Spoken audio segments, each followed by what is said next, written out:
Hello दोस्तों, good morning, सत श्री अकाल। मैं सरोज सैनी आपके अपने यूट्यूब चैनल एक्सपर्ट 2.0 क्लासेज में आपका बहुत बहुत स्वागत करती हूँ। जैसा कि आपको पता है कि हम लोग आपके लिए जनरल साइंस की क्लासेज लेकर रेगुलर आ रहे हैं और आगे भी रेगुलर रखेंगे हम लोग इसको। लेकिन इसी बीच आजकल जो आसपास के एरिया में हम लोगों को आई फ्लू देखने को मिल रहा है, तो इसके बारे में मैं आपको बस कुछ सजेशन देना चाहूँगी और उसी के बारे में हम लोग आपके लिए एक वीडियो लेकर आए हैं। सबसे पहली बात तो हम बात करें कि आई फ्लू होता क्या है। तो देखिए, आई फ्लू का दूसरा नाम है कंजक्टिवाइटिस रोग, यानी इसे दूसरा कंजक्टिवाइटिस रोग नाम से भी जाना जाता है। ये जो रोग है आजकल अपने एनवायरनमेंट में आसपास आपको हर दूसरे से तीसरे लोगों में देखने को मिल रहा है। वैसे तो आमतौर पर ये सभी में बराबरी फैल रहा है, जैसे कि बच्चों में, बड़ों में, लेकिन सबसे ज़्यादा इससे इफेक्टेड हो रहे हैं छोटे बच्चे।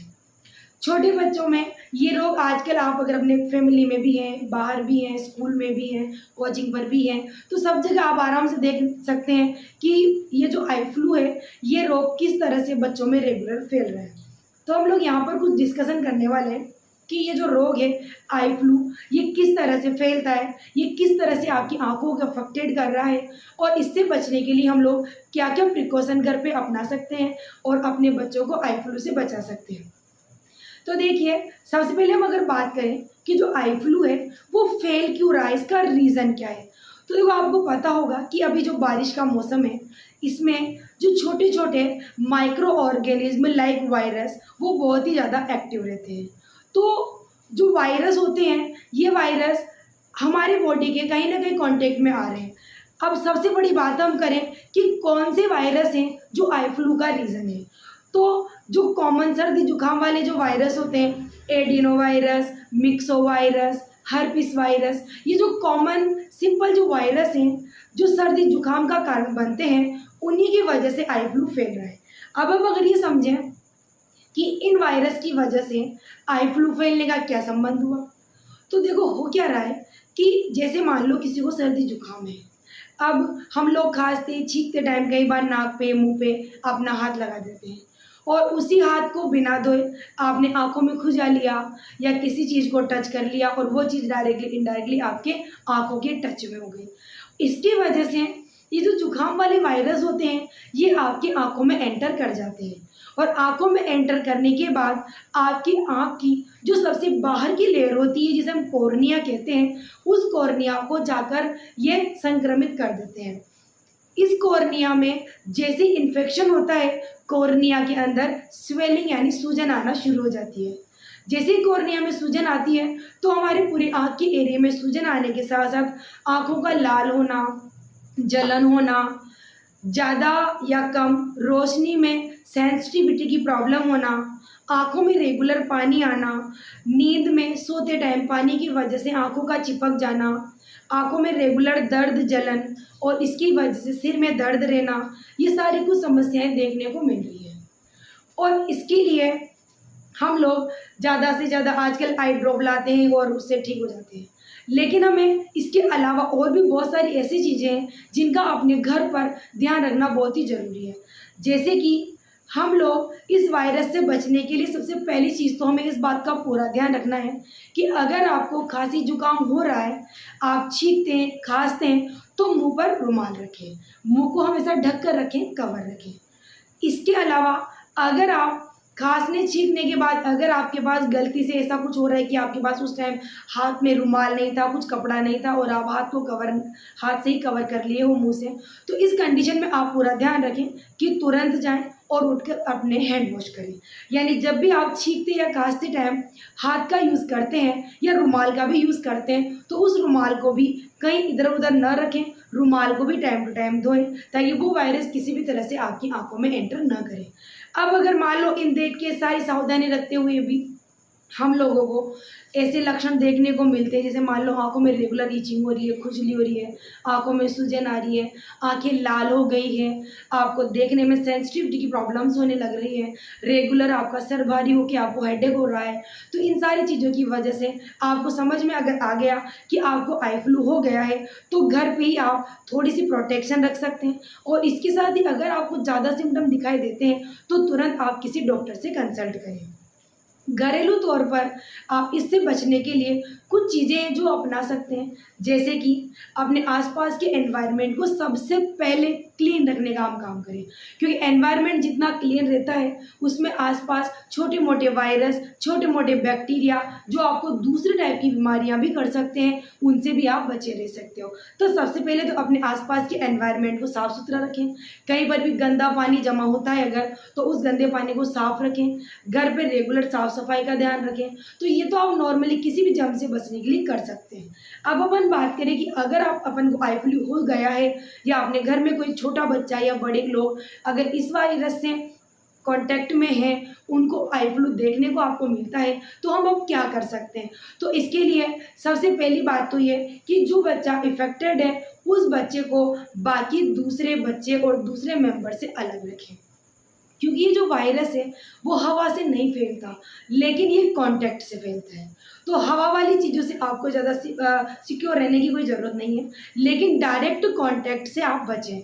जैसे कि जिसको आई फ्लू हुआ है उस बच्चे का नैपकिन, उसकी ड्रेसेस, उसके द्वारा जितनी भी चीज़ें यूज़ की जा रही हैं, उन सारी चीज़ों को आप नॉर्मल लोगों से, हेल्दी लोगों से अलग रखें और टाइम टू टाइम उनको वॉश करते रहें, ताकि दूसरे लोग उस कपड़ों के या उस एसेसरीज के डायरेक्टली इनडायरेक्टली कांटेक्ट में न आए और वायरस आपके घर में फैलने से बचे। दूसरी बात, अपने बच्चे को घर से बाहर न निकलने दें, ताकि आपके एनवायरनमेंट में जो आपके पड़ोसी रहते हैं, आपके स्कूल के बच्चे हैं, आपके घर में या आस पड़ोस के छोटे बच्चे हैं, उनको भी ये संक्रमण न हो, उनको ये वायरस न फैल सके। इसके लिए अपने बच्चे को घर में रखें।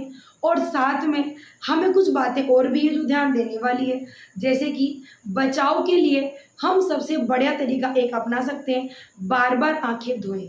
साफ पानी से आंखों को बार बार धोते रहें। साफ कपड़े से आँखों को रेगुलर ढककर और कवर करके रखें। ज़्यादातर टाइम पर कुछ ऐसे बच्चे होते हैं जो रेगुलर मोबाइल में या कंप्यूटर में पढ़ाई कर रहे हैं, या आपके बड़े फैमिली मेम्बर्स जो रेगुलर मोबाइल में या कंप्यूटर में काम करते हैं, तो उनके लिए तो ये और भी बड़ी दिक्कत की बात है, क्योंकि जो लोग रेगुलर मोबाइल या कंप्यूटर यूज़ करते हैं उनकी आँखों में वैसे ही बहुत सारी चीज़ों की वजह से वीकनेस आ जाती है। रेगुलर सेम लाइट में काम करना, काफ़ी घंटों तक सेम तरीके से बैठकर काम करना, रेगुलर मोबाइल देखना, कंप्यूटर देखना, तो उनको तो वैसे इन चीज़ों से ज़्यादा बचने की ज़रूरत है। तो जो लोग रेगुलर मोबाइल या कंप्यूटर के टच में हैं, मोबाइल पे या कंप्यूटर पे वर्क करते हैं या स्टडी करते हैं, तब आपको स्पेशली ध्यान रखने की ज़रूरत है कि आप अपनी पलकों को रेगुलर झपकाते रहें। जब आप रेगुलर पलकें झपकाते रहेंगे तो आपकी आँखों में सूखापन नहीं आएगा, और जितनी आपकी आँखें नम और गीली रहेंगी उतने ही आपको फ्लू के चांसेस कम हो जाते हैं। तो सबसे मोस्टली तो आप पहले तो यही करें कि अगर ज़रूरी नहीं हो तो कंप्यूटर या मोबाइल में वर्क ना करें, स्टडी ना करें। अगर आपको फिर भी ज़रूरत है कि आपका काम मोबाइल या कंप्यूटर के बिना नहीं हो सकता, तो उस कंडीशन में आप अपनी पलकों को रेगुलर झपकाते रहें।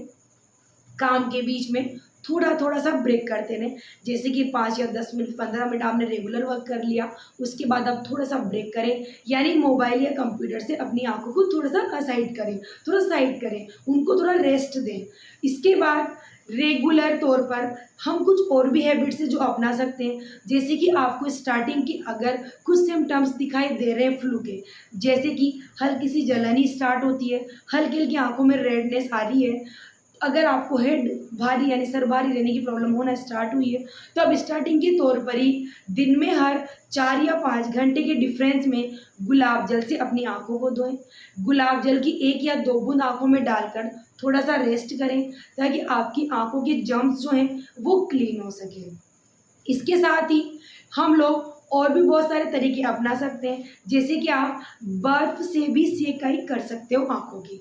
जैसे आपको ज़्यादा जलन हो रही है, ज़्यादा इन्फेक्शन फ़ील हो रहा है, तो आप ठंडे बर्फ़ को डायरेक्ट आँखों पर ना लगाएँ, बल्कि किसी कपड़े में लपेट लें और कपड़े पे लपेट के हल्का-हल्का धीरे से सहलाते हुए आपकी आँखों पर उसकी सिकाई करें, थोड़े-थोड़े से इंटरवल के बाद में।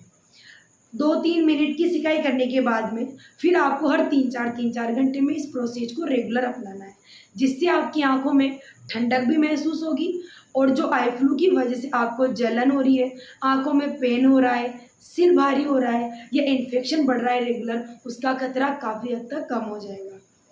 साथ में जो पेशेंट है यानी जिसको आई फ्लू हो गया है, उसकी सारी चीज़ों को, एक्सेसरीज को, मेकअप किट को, ग्लासेस को, इन सारी चीज़ों को हेल्दी पर्सन से दूर रखें। यानी जो हेल्दी पर्सन है वो पेशेंट की कोई भी चीज़ को यूज़ ना करे जब तक कि उसे प्रॉपर तरीके से वॉश न किया गया हो।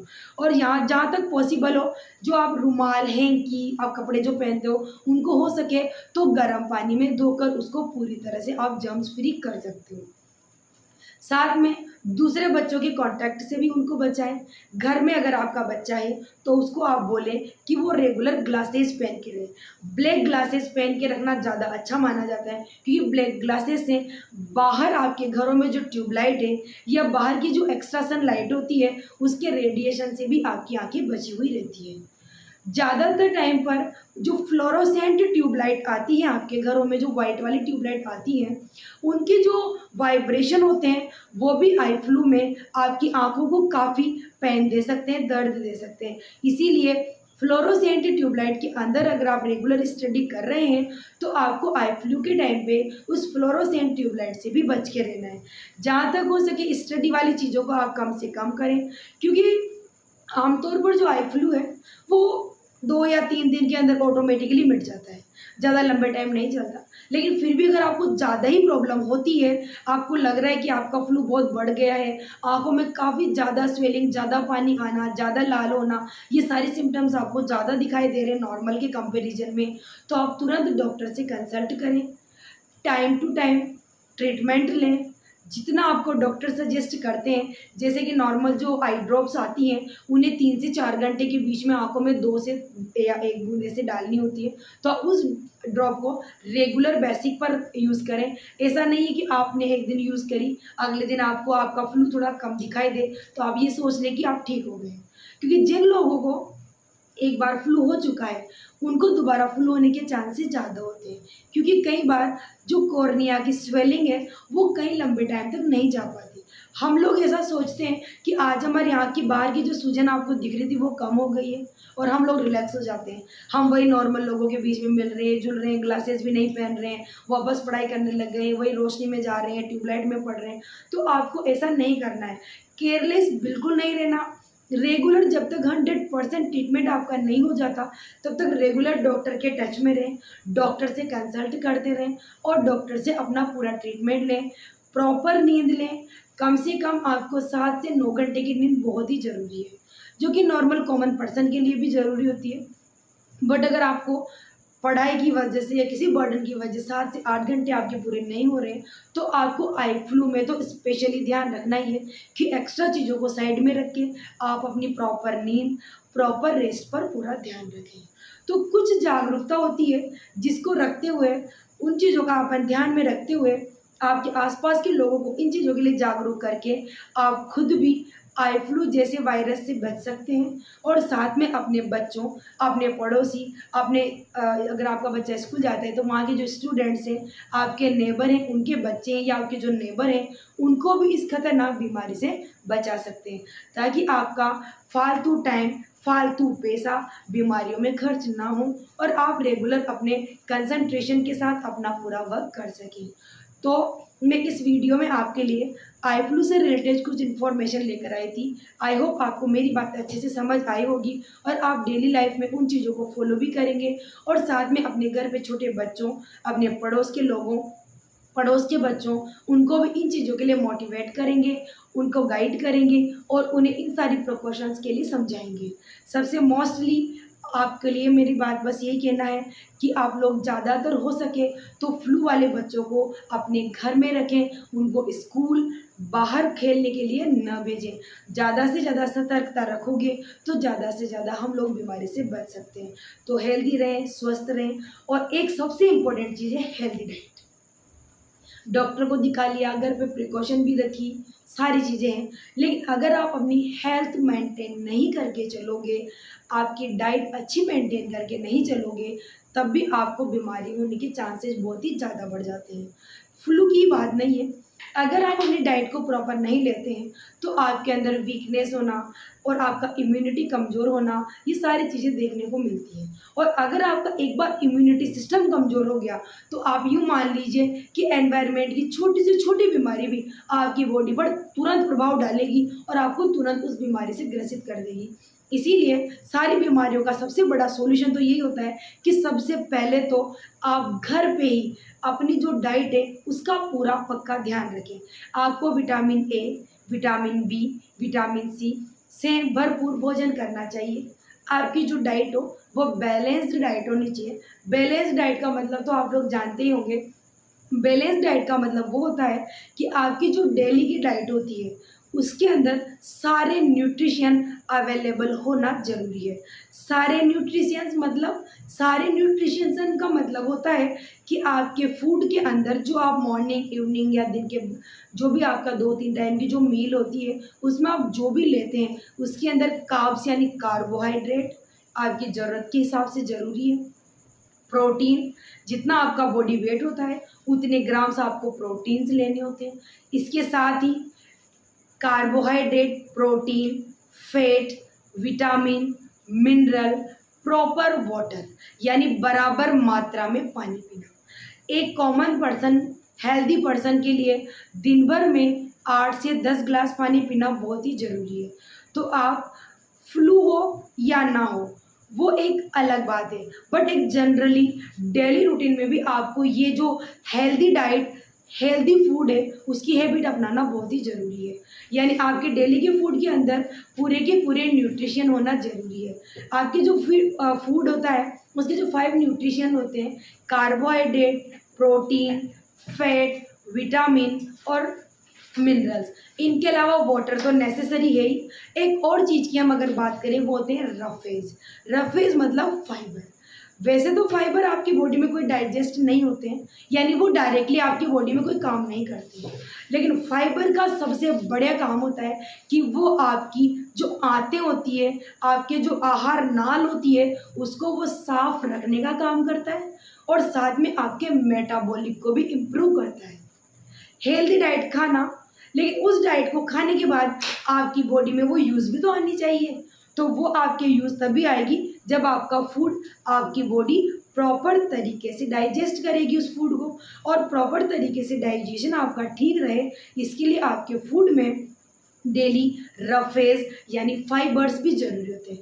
हालांकि मिनरल्स, विटामिन और फाइबर ये ऐसी चीज़ें होती है जो बहुत ही कम क्वांटिटी में भी लोगे तो भी चल जाता है, लेकिन दुख की बात ये है कि हम लोग उस कम क्वांटिटी को भी बैलेंस नहीं कर पा रहे हैं, क्योंकि हम लोगों की जो फूड हैबिट्स है वो बहुत ही ज़्यादा बेकार हो चुकी हैं। हम लोग फास्ट फूड टेस्टी होने की वजह से उसकी तरफ हम लोग जा रहे हैं।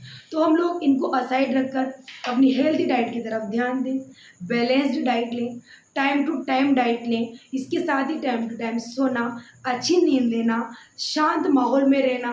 घर का जो माहौल है उसे शांत रख के बीमारियों से आप लोग बच सकते हो। तो मैं समझती हूँ कि मेरी जो जानकारी वो आपके लिए फ़ायदेमंद हो सकती है। आप लोगों को हमारा वीडियो अगर पसंद आया हो तो आप इसे लाइक करें। साथ में हम लोग आपके लिए एक वीडियो लेकर आएंगे नेक्स्ट, उसमें मैं आपको अपनी पूरी अपकमिंग जितनी भी साइंस की क्लासेज होने वाली है, जब भी होंगी, पूरा वीकली शेड्यूल आपको मैं उस वीडियो में पूरा बता दूंगी, ताकि आपको अपने जो वीडियो है उसके लिए ज़्यादा टेंशन ना लेनी पड़े। आप पूरी तरह से श्योर होकर बैठे रहेंगे कि आपका जो साइंस की क्लास का वीडियो है वो इन डेज पर आने वाला है और इन सब्जेक्ट की टॉपिक की क्लास आपकी होने वाली है, ताकि आप टॉपिक वाइज साइंस की पूरी क्लासें अटेंड करते हुए चलें। तब तक के लिए हम आपसे बाय बोलते हैं और मिलते हैं नेक्स्ट वीडियो में। अगर आपको हमारा वीडियो पसंद आया हो तो प्लीज़ प्लीज़ प्लीज़ इसको लाइक करें, शेयर करें, कमेंट्स करें, और अगर आपको हमसे और भी कुछ जानकारी चाहिए हो तो प्लीज़ कमेंट बॉक्स में कमेंट करें, उससे रिलेटेड हम आपको ज़रूर नॉलेज देंगे और आपके लिए बेटर से बेटर करने की कोशिश करेंगे। Thank you, bye.